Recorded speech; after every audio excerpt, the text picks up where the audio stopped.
Diabetes, high blood sugar, toxic elements जितने भी हैं वो बहुत बड़ा कारण है सारी बीमारियों का। इससे क्या हो रहा है, ब्लड सर्कुलेशन बाधित हो जा रहा है। यानी कि जो हमारा पेरिफेरल ब्लड फ्लो होता है, जो बहुत इंपॉर्टेंट नहीं होता है लेकिन सारी बॉडी में यही सबसे ज़्यादा होता है, ये ब्लड फ्लो ऑब्स्ट्रक्ट होता है। इससे क्या होता है, अनेक बीमारियाँ, शरीर का जल्दी रुग्ण होना, जल्दी बीमारी पकड़ना, और आप जल्दी ओल्ड होते जाएंगे। यानी कि समझ लीजिए कि आप जल्दी बूढ़े होते चले जाएंगे।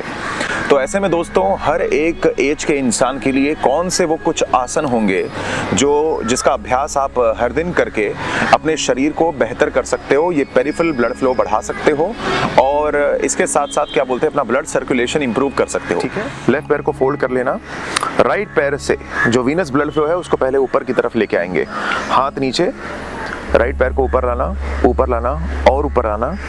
अगर आप देखोगे मैंने बटक बोन को उठा लिया है, बाएं पैर का मैं इस्तेमाल कर रहा हूं दाएं पैर को ऊपर उठाने के लिए। गर्दन को मैं नीचे रखूंगा, 1 2 3 4 5 6 7 8 9, विश्राम। अब लेफ्ट वाले पैर को उठाएंगे, उठाइए, उठाने का प्रयास करिए। 1 2, अगर आप देखेंगे कमर मेरी थोड़ी ऊपर है, 3 9 10, धीरे से नीचे। हमारे लेग्स जो हैं वो सबसे सिंपल तरीका है, अगर आप उसको मूवमेंट देंगे तो वो इजीली ब्लड फ्लो आपके पूरे बॉडी में लेकर जा सकते हैं। राइट पैर मेरा पीछे जाएगा, पीछे पूरा मैं एक्सटेंड करूंगा और उसे पेट पर लाऊंगा। 1 तो सांस को एंगेज मत करना, सामान्य रखना सांस को, ब्रीदिंग को नॉर्मल रखना। 4 5, पहले लिम्स को अच्छी मूवमेंट दीजिए। 6, अगर आप देखेंगे केवल पैर के मूवमेंट से मुझे महसूस हो रहा है कि पूरी मेरी शरीर काम कर रही है। ये कंपाउंड मूवमेंट है। कंपाउंड का मतलब होता है एक से अनेक मसल्स एक साथ काम करते हैं।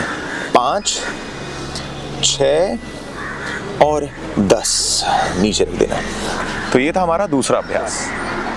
अब कई बार लोग समस्या लेकर आते हैं ब्लड सर्कुलेशन की या फिर बॉडी में फटीग की, एनर्जी लेस महसूस करने की। तो मैं देखता हूं कि वो सर में ब्लड को लेकर नहीं जाते। तो सिंपल आसन है, आपको करना कुछ नहीं है, पैरों में फासला बढ़ाना है, घुटनों को हल्का सा बेंड करना है ताकि आपकी बैक प्रोटेक्टेड रहे। ठीक है, मैं धीरे धीरे नीचे आऊँगा। मुझे कोशिश करना है कि मेरे खून का प्रवाह मेरे सर की तरफ बढ़े। तो मैं गहरी सांस लूँगा, पूरा नीचे।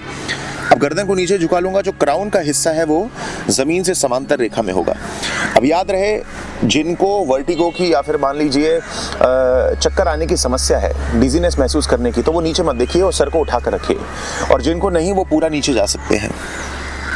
आप जितना नीचे जाएंगे उतना खून का प्रवाह आपके सर की तरफ आएगा। ये हाफ इन्वर्जन हो जाएगा। इसका मतलब ये कि अब खून आपके सर की तरफ आ रहा है, आपकी शरीर आधी उल्टी है।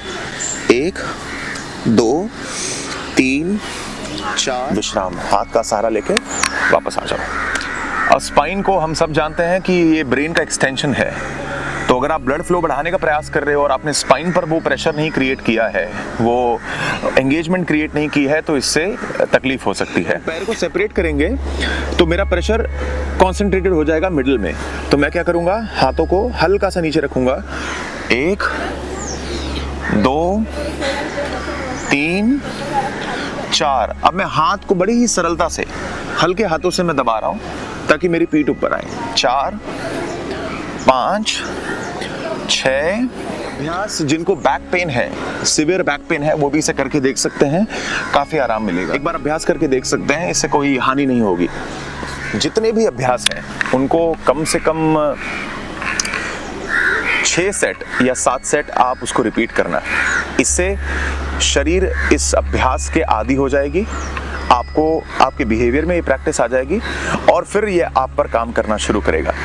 कम से कम इसका 21 से 22 दिन अभ्यास करिए, तब आप देखिए आपके अंदर बदलाव आना शुरू हो जाएगा। ब्लड सर्कुलेशन इंप्रूव होगा, आपकी एजिंग प्रोसेस भी काफ़ी बेटर हो जाएगी।